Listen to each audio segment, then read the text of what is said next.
La retraite. Ce mot devrait sonner comme une promesse. Promesse de liberté, d'indépendance, de temps enfin rendu après des décennies à courir, à travailler, à produire. Mais pour beaucoup, il résonne comme une menace. Pourquoi autant de gens ont-ils peur de ce moment alors qu'en théorie, il marque le début d'une vie choisie ? La première raison, c'est l'identité. Pendant 40 ans, parfois plus, tu as défini qui tu es par ton métier. Tu t'es présenté comme enseignant, infirmière, artisan, cadre, peu importe. Ton travail est devenu ton miroir. Et quand ce miroir disparaît, qui es-tu encore ? La retraite enlève cette étiquette et laisse un vide.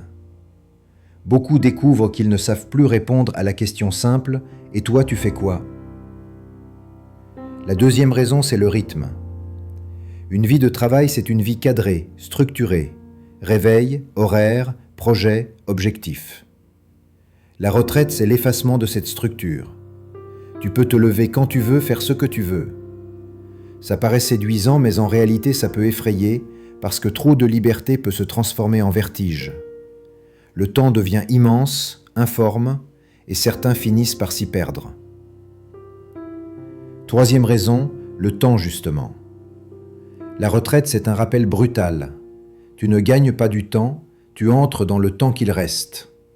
Et ça, beaucoup le ressentent comme une confrontation directe avec la finitude.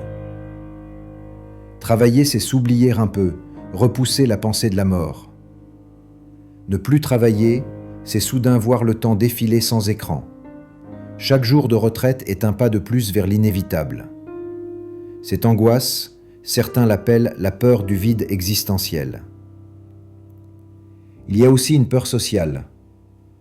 Dans un monde où la valeur est souvent mesurée par l'utilité et la productivité, arrêter de travailler, c'est devenir invisible. On te félicite le jour du départ, puis plus rien. Tu n'es plus central, tu es périphérique.